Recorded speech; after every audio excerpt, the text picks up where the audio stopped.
Hi, this is a bit of a precursor to the first ever YouTube video which I filmed this morning.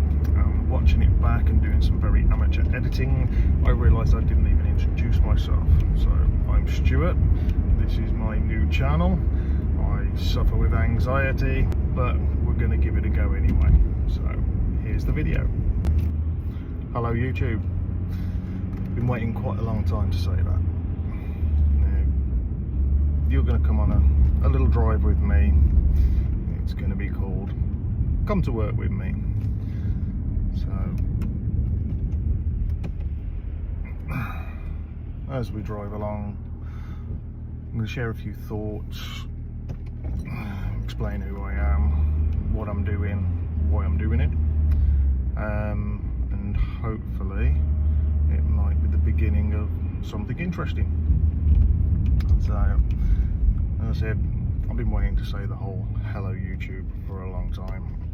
Been looking into starting a YouTube channel for about 4 years now, since I started the business, Legacy Customs. There we go. Started the business out of the back of lockdown. Possibly not the best time to start a business, but it did actually work. Managed to secure a small workshop, and the idea was to buy vans, convert them, sell them as a finished camper. Didn't quite go to plan. Obviously, anybody that knows me and knows us in the VW scene, we have a big black VW LT camper which I raptored on my drive twice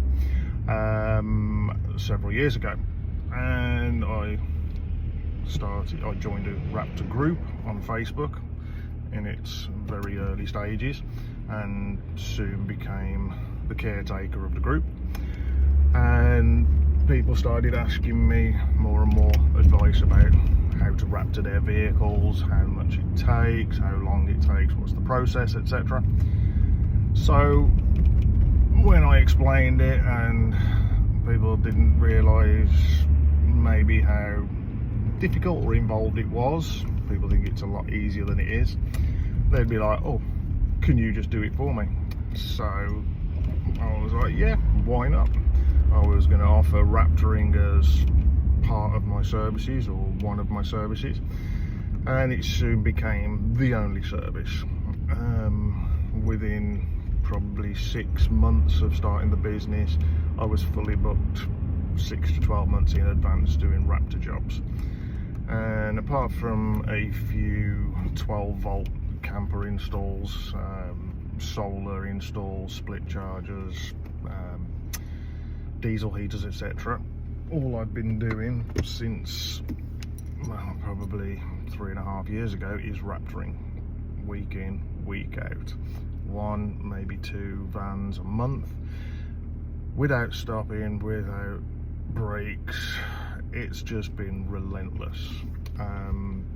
We did manage an actual holiday last year, and in the first year or so we did manage to continue doing some VW shows and some camping. But on the whole, I'm at the workshop 7 days a week, and I am prepping, raptoring, stripping vans, putting them back together and sending them off with their owners 99% of the time.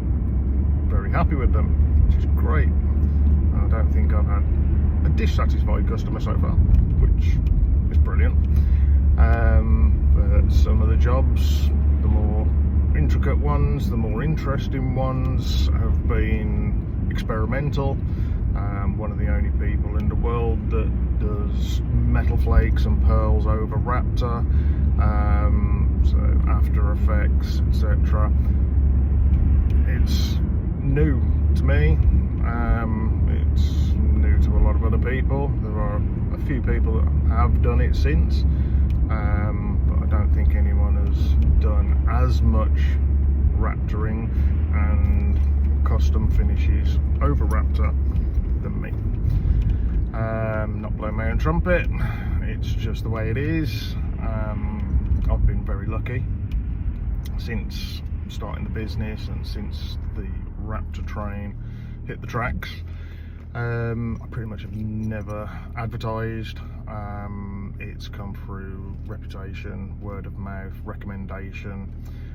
As I say, I caretake the Raptor Facebook group.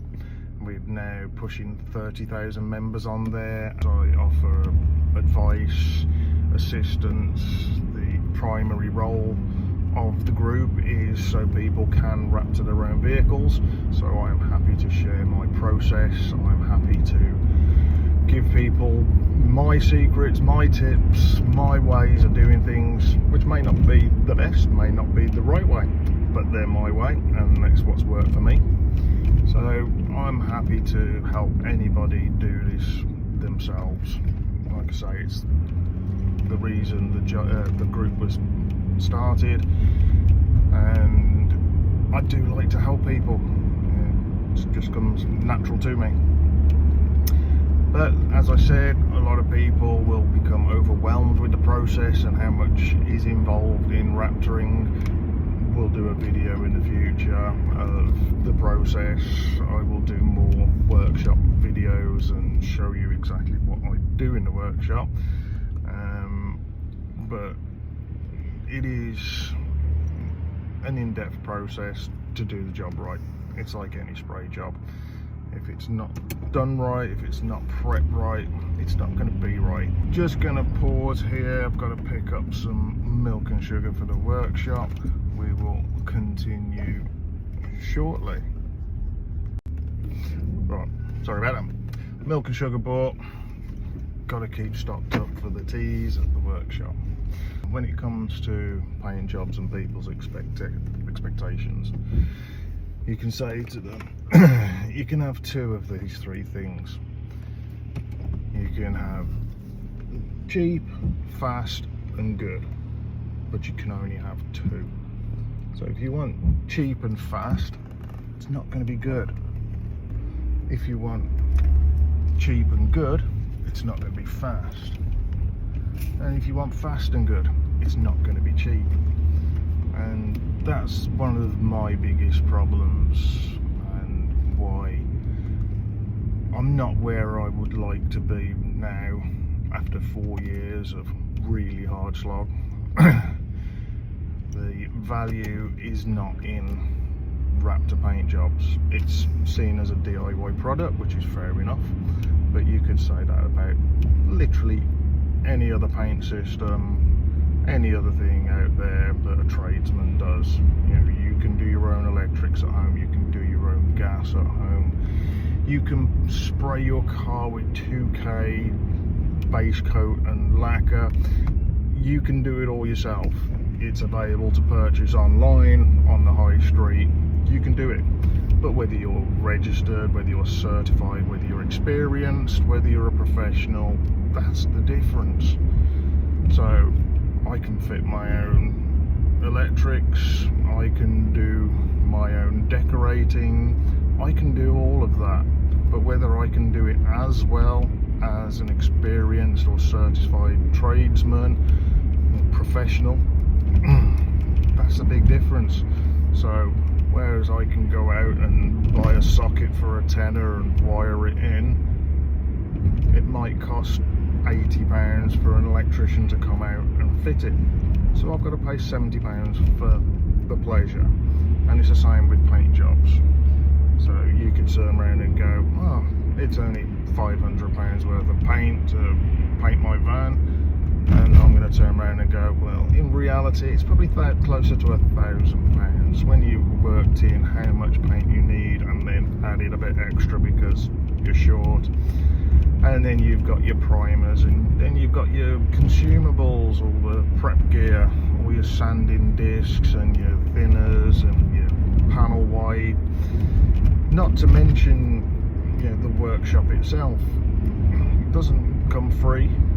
I have to pay rent, I have to pay rates, I have to pay electric, I have to pay the bills.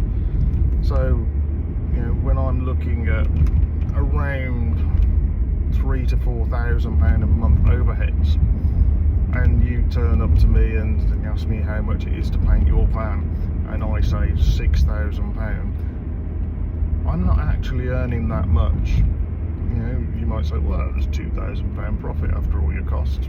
Now, when it's, you know, watered down through a deposit and then an interim payment and then maybe another interim payment during the job, that money dissolves. You know, I never see it in my pocket, that's for sure. There are always other materials, other bills to pay, something else comes up. And so if I'm lucky enough to pay myself any time, it's not a lot, and it most likely goes straight on the house bills. As we know, cost of living just keeps rising, but people's expectations of what things should cost seems to stay the same. So your home bills, they keep going up. The workshop, your professional bills, the material costs, they keep going up. But people still think that they can get a van painted for 1,500 quid and it's going to be great. It's not. It's not going to be great. It's going to be a poor effort. I take 4 weeks generally over my full Raptor resprays, and that will include body working, that will include strip and refit, and I'm not taking my time. I'm working, like I say, I'm there 7 days a week. I'm not taking weekends off. I'm not, you know, working short days on a Friday, that kind of thing. I'm there 7 days a week. I'm very lucky if I get to take a day off, and generally if I'm taking a day off, it's for a reason, like a school engagement or family thing. I'm not taking it off sitting at home with my feet up watching YouTube, probably, if I did. But that's it, you know, I'm working hard, I'm doing the job to the best of my ability, and I hope that's what shines through and the reason why people keep booking in with me. Now, again, I'll go back to the Raptoring, we'll go back to the process, we'll go back to the saga of the Raptor paint jobs another time. And this, as an initial first video, this is me breaking my duck on the YouTube scene. It's probably going to be a car crash, hopefully the drive won't be. But I need to start, I need, for myself, for my family, I need to start this process. Now, the reason I'm starting right now is because I'm at a little bit of a crossroads. I'm doing something which is extremely scary for me and could have massive repercussions, but I have been booked up with Raptor work, like I say, 6 to 12 months in advance for the last 4 years. I am currently coming towards the middle of the prep process of the last Raptor job that I've got booked in. I have not booked anything for July onwards. Reason being, I'm physically broken. I injured my back 10 years ago, and I have worked through the pain, worked through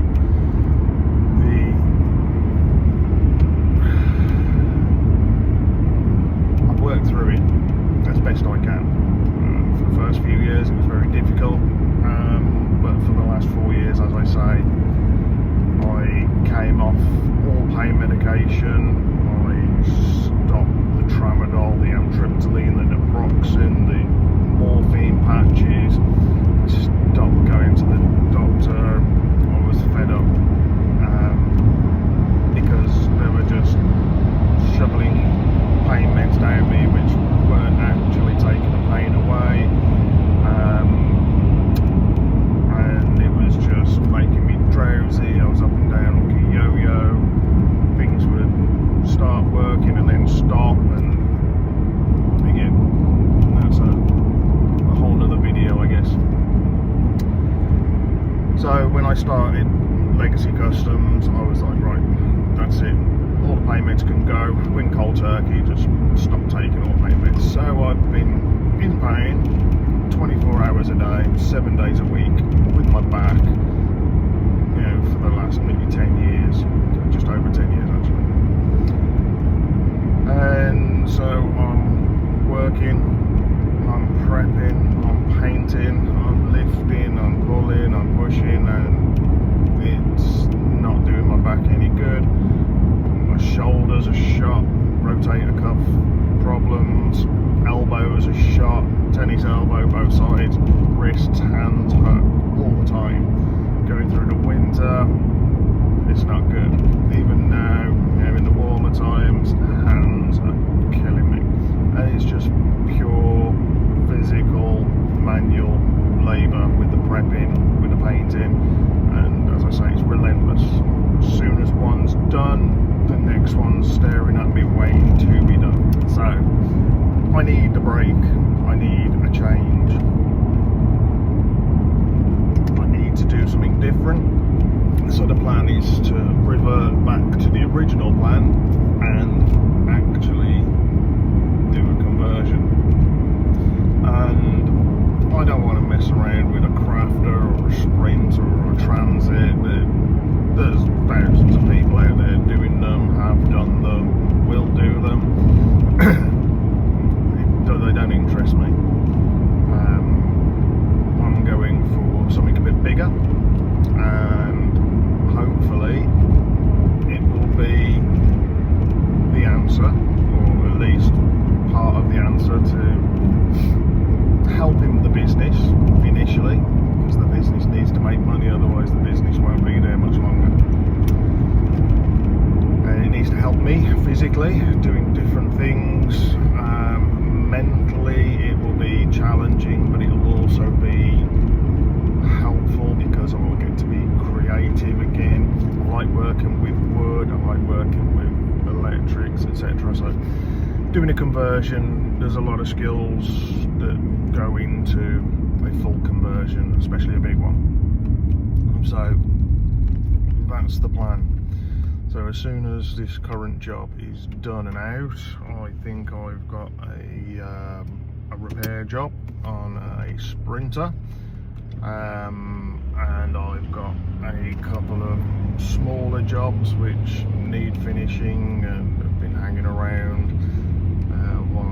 One or two customer jobs, a couple of jobs for ourselves. My partner Kerry, she's been trying to get me to paint her car for the last 4 years, and I never have time. Just never have time to do things for ourselves. So over the summer I plan to clear the decks, all jobs out, all wrap to work done, hopefully Kerry's car painted, hopefully we've got some personal projects which we'll go through as well and show you what we've done with those. Get all of those done, and whilst that's happening I'll be doing this conversion. So it's going to be interesting. It's a Hail Mary, because if it doesn't work, that's it. Legacy Customs could be going down the tubes, or definitely a different direction, or worst case scenario, back to full-time raptoring. Now I will not stop the raptoring. It is what I'm known for. It is what I built the business on, it's what my reputation is built on, and I feel blessed, I feel grateful for that. I'm absolutely grateful for all my customers and my following. I mean, when we moved workshops 2 years ago, that wouldn't have happened without you guys, without my Legacy 100. For those who don't know, I did a crowdfunding loan system, a one-to-one loan from 100 random people who answered my call for help. 100 people lent me £100 each, and I am in the process of paying every one of those back. I'm slightly behind at the moment because I'm not earning any money, but as soon as the money's there, I fire out 1, 2, 3, 4 payments, If people would prefer to take merchandise instead of their payment, that's fine, but I have to pay these loans back. There's been a lot of people say, don't worry about it, keep it in the business, put it in the business, treat yourselves. Absolutely love that, completely appreciate that, but for my integrity, I have to pay these loans back. It was my oath, it was my bond, that's what I said, that was the arrangement. So the Legacy 100 all will get paid back one way or another within 4 years or so, I said. And currently I think I'm around nearly 40 pigs. I'm nearly halfway there at the almost 2-year mark. So like I say, I am a little behind, but they are my first priority when there is spare money. There is very often spare money, but I'm working my socks off to make that spare money. So without those people, the second stage of Legacy Customs progression wouldn't have been there. So I appreciate my customers, I appreciate my supporters and followers, and I hope this generates more, whether it's of interest to you, whether you want to sit and listen to me or watch me chat away while I drive to work talking about random things. It's up to you. I have to admit, when I do sit down of a night time, I watch YouTube and I watch people build things, I watch people create things, I watch people review things, I watch people all the time, and I learn. And if I'm not learning from it, if I'm not entertained by it, I'm not watching it. So I understand if you've already switched off or you're about to switch off. It's understandable. I'm not going to be everybody's cup of tea, but I hope I am somebody's cup of tea. And as we go along, maybe with these drives, we'll get to know me a little more. Hopefully we'll get to know you guys. I'll tell you a little bit more about my history and my future, which is all based around my children. 4 kids, love them to bits, completely do my head in most of the time, but they're the reason that I'm doing this. They're the reason why I get up every morning, get ready, go. If I didn't have them relying on me, I'd have given up a long time ago. Living with chronic pain 24/7, it's not fun. It's tiring, it's exhausting. You wake up exhausted, you go to bed exhausted. I never have energy. I literally drag myself around all day long until the point I get home, and then I flop down on the sofa, and that's me done. So if I didn't have the kids, I would have given up. I'm 100% positive I would have. So I'm thankful for them giving me the reason to get up every morning, because I want to show them that you've got to work hard in life. Nothing comes for free. They sit and watch their YouTubers who are doing crazy things, getting millions of views, getting millions of dollars for filling houses up with packing foam and random crap. But life isn't that easy. There is only a tiny percentage of those people, us people on YouTube, that are earning ridiculous money. Obviously I watch somebody like Matt Armstrong. He's a great guy. He's built his channel, he's built his small empire out of lockdown, out of a simple idea, and there are hundreds, if not thousands now, copying and emulating him. I could do the same. I work with cars, I work with vans, we could rebuild things and all that, but something different needs to happen. So what I want to show my kids is that you've got to turn up, you've got to get involved, and you've got to work for what you want. You work hard, hopefully you will reap the rewards. I'm working hard, I'm not getting no rewards at the moment, but I'm hoping that the universe is watching and eventually my rewards come to me. And whether it's just being able to show my kids that, you know, you've got to get up in the morning, go out, get what you want, it's not just going to come to you. If that's all I get out of this, if that's what I get for hard-working, amazing people, then that's great. Yeah, I'll take that and I'll run with it. It would be nice to earn some money. It would be nice to have some niceties. You know, it would be lovely to have a holiday every year. It would be lovely to have all the things that the kids want. It would be lovely for me and Kerry to go out on date nights and shopping sprees and all of that fun stuff. So yeah, it's not all selfless. I'm not a saint. I have my flaws, but at the same time, I would be happy if all I get out of this are 4 intelligent, articulate, creative, well-rounded adults.